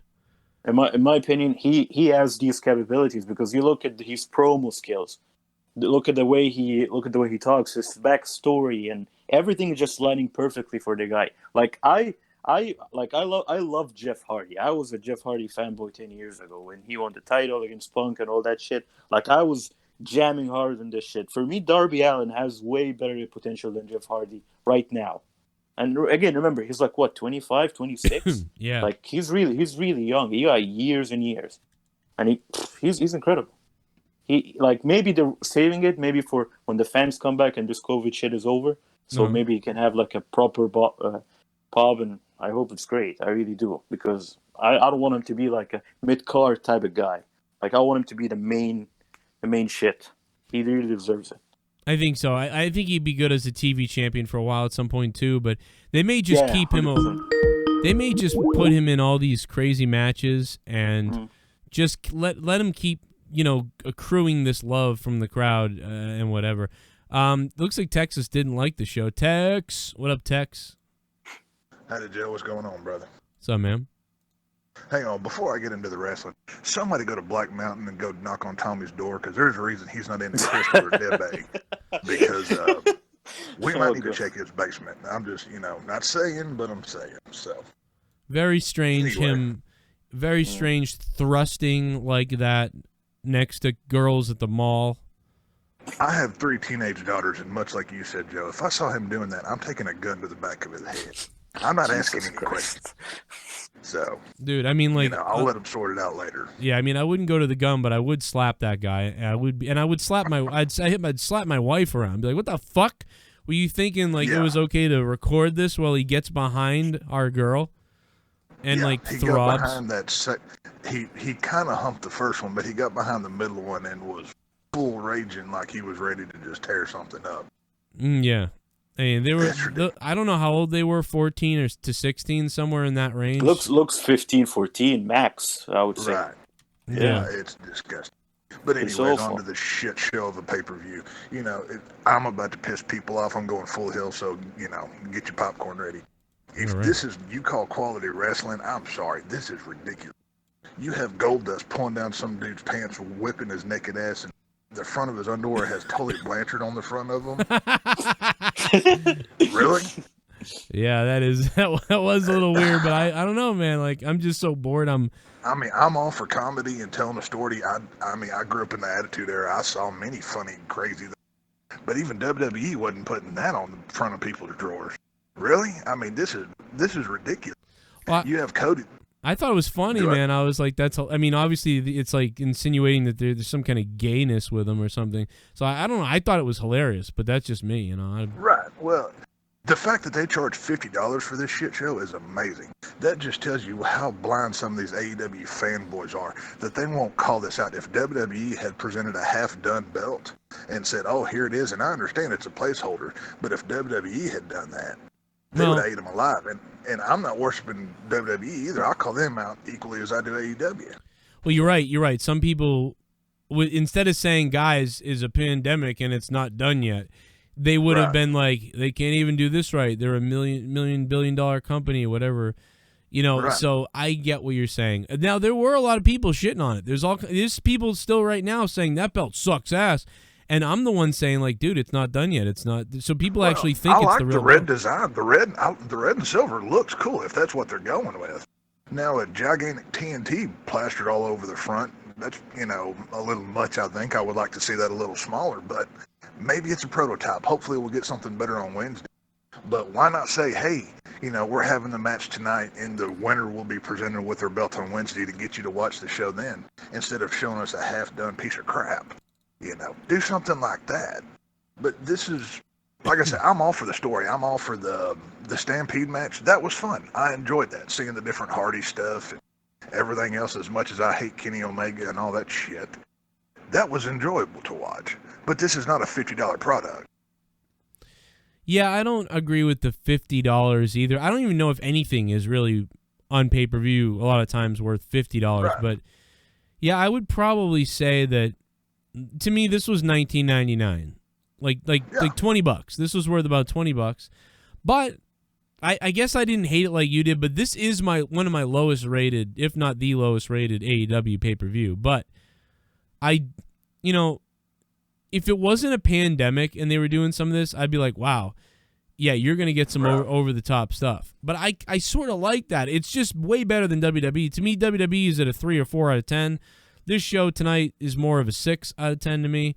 So I'm not bashing it, but it's not the greatest stuff that they've done here in AEW. It's some of the lower tier stuff, obviously. I don't remember the last time we had good wrestling. I don't know what this business is anymore, but it's not wrestling. And like I said, you can call me cornet, you can call me whatever you want to. I hate the fucker for most of the things that he says, but when it comes to wrestling, the majority of the time, I agree with him. When you've got Kenny Jazz Hands Omega up there doing his dumb shit and everything else, even Jericho is falling into this garbage. I thought Jericho would elevate these guys a little bit. He's sinking to their level. And the shows aren't good. There's no, you look at the wrestling or ratings for any wrestling company, NXT, WWE, AEW, they're all down because the business is dying. It won't be here in another 10 years if this keeps up. It's gone. I don't know how to fix it, but I know this is not working. And if this is all that competition that WWE has to keep up with, we're all in trouble. Yeah, I don't think anybody can really keep up with what's going on here. Ladies and gentlemen, Corrupted is starting. Thank you, Tex. Thanks, Omar. Thank you, boys.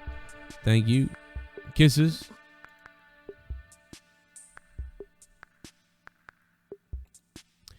Corrupted podcast is starting, guys.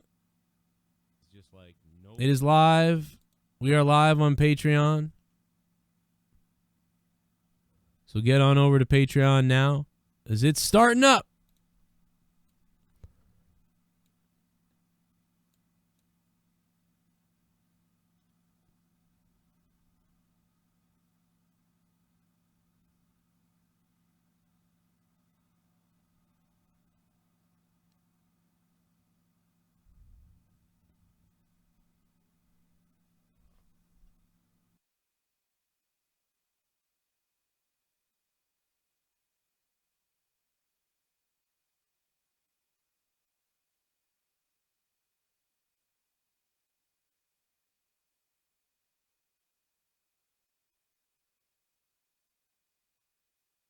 And the fuck.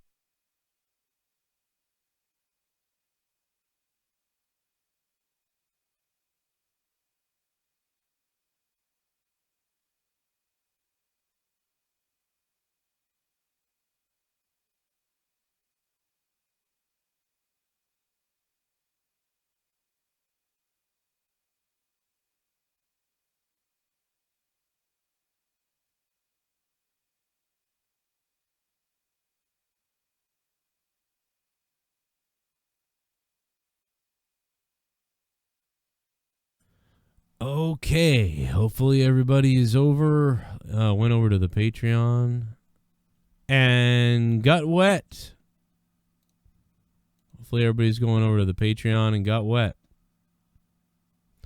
Yum, yum, yum, yum, yum, yum, yum. I was being told something off air about something that somebody else, being told something else. Something weird.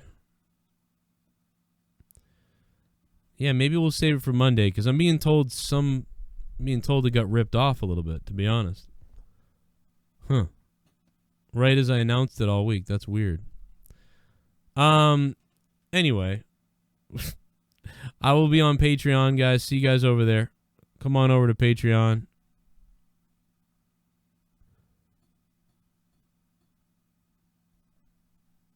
For Corrupted Podcast.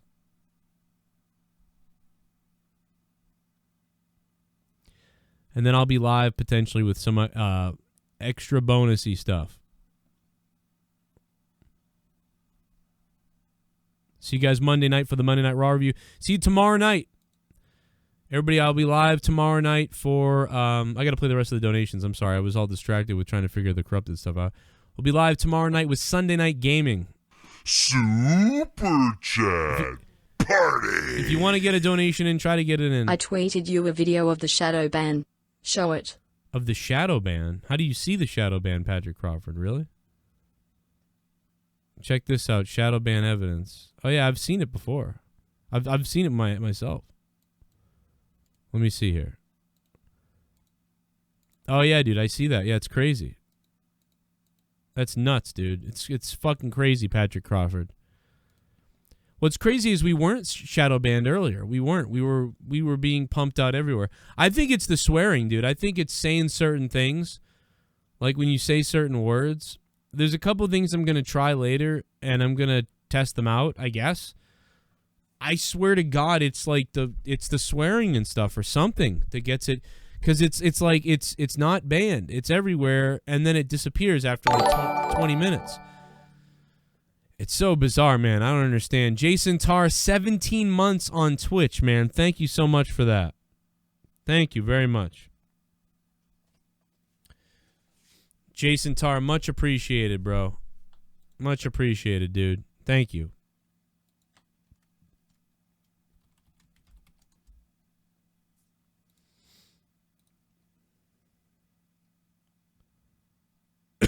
How you guys doing? Give me a hell yeah! Boilermaker. What is similar between coronavirus and Tommy North Carolina 2010? Young girls are afraid of both. Oh. Boilermaker, thank you. Well, apparently those ones weren't, dude. They were like loving it, giving it up. They were loving it, man. Their mother was even taping them. They thought it was a celebrity. See, I think Tommy goes up to these people and pretends like he's a celebrity. And he's like, oh, yeah, I'm a celebrity. Come take a TikTok with me. Let's take a TikTok. Do you want to take a TikTok with me? And that's why the mother said, yeah, go ahead, have a TikTok. Otherwise, who would do that? Yeah, we'll do the sex line Monday. I was going to do it tonight, but I don't know. I kind of get discouraged. Just typical BS in this community, but whatever. Anyway, we're live on Patreon right now for Corrupted. Come on over. There's the link. Come join us. Tomorrow night is Sunday Night Gaming. So come on over to Sunday Night Gaming and check it out. And we'll be live with Sunday Night Gaming. I just can't believe what type of people are such scumbags. Like, don't ever fucking ask me to have people on here again, like that are fucking idiots. It's just fucking pathetic. That TNA belt, it's a placeholder. The people are still asking me about how shitty it is. It's a fucking placeholder, everybody. It's not really the belt. That's not the real belt. It's not the real belt. Luke comes on and Nerdy goes, timing, Luke the faggot's here and I got to go. So this is perfect. And the show took an entire turn as soon as Nerdy hung up. Like the first hour I thought was solid. It was like a podcast, Yeah. There wasn't anything Covered crazy. a lot of topics, and Tommy had some memorable, moments, but That's the other thing is after about an hour, Tommy became dead weight. Like he was just doing nothing. So then it seems like my phrase of the evening today. But again, he, as I said with Troy earlier, he just checked out. Tommy was like, "Yep, this is my last night for a little while. I'm taking a break." And hey, at least he was straight up with you too about why. Yeah. And it may show as much on the shows, like he's been getting overly sensitive about the donations again. So maybe a break for a little bit would be good for him. Not just donation, but like any little thing. It used to be where like you'd make a joke and he'd either be like "fuck you" or he'd say something funny back. Now he's like just instantly triggered, it seems. So What was that night, episode 111, where he was just on fire the whole night, firing back at every donation? And what was it? The cum soup came out of that night because Joe had stepped away and Ken's fucking laugh. Yeah, that's what works. But he just seemed very disheartened and was like, forget it. That might be one of the best moments ever that I wasn't even sitting down at the desk for. Like I had to rewind it back. Dude, I came I've mentioned back this to it. before, but even the donation, you can hear Ken looped over himself because you get the laugh on both times. Yeah, because I re-listened. So he's laughing, then I'm laughing, and then he's laughing again. So there's like a triple laugh. It's hilarious. It's like you built your own laugh track. Yeah, basically. Yeah, really. There's dude, there's a lot of things to sort of talk about. Like, and I guess real quick, I haven't talked to Jake about it yet. So, dude, what do you think about this Keemstar H3 thing? I'm sure you're into that. Yeah. Oh my God. I watched, obviously your coverage on Throwdown. I watched the 40-something minute video. So starting with your original points, as if, no replies had come back, no rebuttals, just, Ethan's first video. I enjoyed what he had to say. He made a lot of good points, but I felt like he really dragged it on. And even if he didn't like every segment, he replayed a lot of the same clips so many times. And I know he was trying to do, repetition to really knock it in there and make his point hit home. But some of the times I felt like it was just too hammered in, and it really took away from some of his points because you were like, all right, let's go, move it on. He hung around the Etika situation a bit too long. Yeah, it was a long 15 minutes of that or something. Yeah, and he could have made a very quick point with that. And I felt like more of what he showed in his second video to reply to Keemstar was more damning and impactful than some of the things he mentioned in his original content nuke. I mean, he really damned Keemstar by showing how he was doxing people, and he used all of Keem's clips against him. Really, play your friggin' clips. It worked. He went ahead and he showed him time and time again all the different times. This person's an alleged pedophile. And ruining careers, and just these damning allegations without any proof. And he's like, "Oh, I've got proof. Where's the proof?" Well, I don't have proof, but you know what? I really got an insight into Keem when he finally got mad at Tommy C, and he found out that me and Tommy had all this stuff go on. He was DMing me like crazy for dirt on Tommy C. Yeah, like he was like, "Get me everything. We're gonna fuck him up." Like, and I was like, "Dude, listen, I wasn't happy with him back then, but I don't really want to get into this now." He goes, "Dude, this guy fucked you over." He's like, "Well, I will fuck up his whole career and life." Like, and that's what I want to do. And I'm like, wow. But I feel like he's your best ally in the world. He makes it seem like he's your best friend. Yeah, well, that's what I was thinking. A driven purpose. He's very motivated by his emotions, and I will give him that. He's got a hell of a work ethic, but put me on. It's hard. I told him to put me on baited first. Never change. I told him to put me on baited for. I go, yeah, you know what? You put me on baited and give me the same. Because, like, I told him about, like, Tommy NC 2010 and how, like, he wouldn't really know anybody if I didn't know, and I didn't, and all these things we did, and how weird it is. And so I was like, yeah, put me on baited. I'll tell you I'm baited. Yeah, and he didn't. Platform, I'll give you what you want. Yeah, it was fun. I was being a dick because I knew. Yeah, but you got to have quid pro quo there, because what are you going to do? You're going to risk, starting a war because what do you get out of it selfishly? And that's not the way to look for it. Scratch my back, I'll scratch yours. Exactly. It was too long though, dude. It was like the Star Trek Picard, Mr. Plinkett. I don't know if you guys watch those things, but Red Letter Media's Mr. Plinkett came out, and I love those fucking. If anybody hasn't watched them, the place to start is Star Wars, the original Star Wars movies or the prequels with Mr. Plinkett, the character on Red Letter Media. He did Picard, and even Rojas said this the other day when he was funny. He was like, "It's just too long," and I'm like, "You're right, dude. It's an hour and 40 minutes."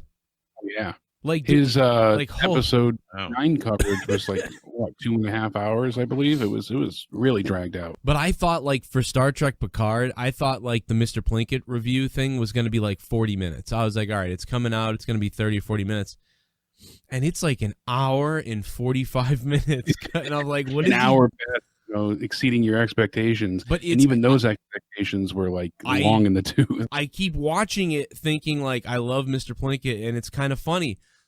But quite honestly, like most of it's not funny. It's just that's true. Like he's like, and Picard does this. And I'm like, yeah, I agree. That does suck, but it's not that funny. So you could have really turned that review into like 15 minutes. And then like it's hilarious if you do that. But stretched out over an hour and 40 minutes, it's just like it's almost like he's so miserable with Picard, it's not even funny. So I thought the one that I got sent was bad. I had a post like, what was it, like 3 or 4 weeks ago where this, no, it was April 6th. I found it. I said, what in the literal fuck? Big Show and Urkel? There's no way this gets out of the first season, talking about Big Show. Oh, on Netflix. And someone replied to it with their podcast, and it says, I watched it so you don't have to. Clicked on the thing. It's like 25 minutes long. And I was like, who is going to sit through 25 minutes of you talking about Big Show's retarded sitcom?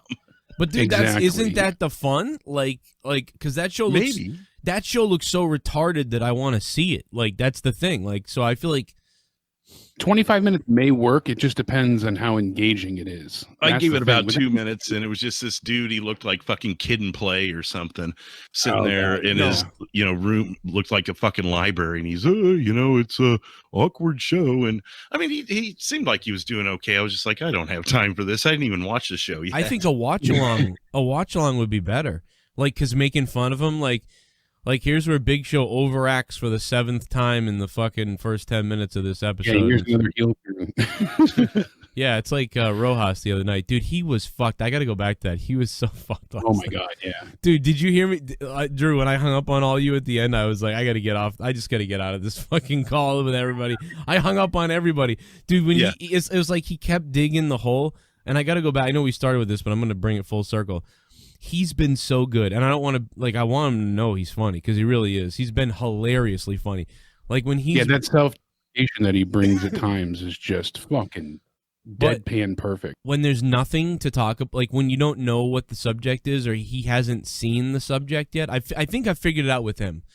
If he watches something and observes it, he comes out with a bunch of funny shit to say about it, and that's when he's hilarious. It's amazing. But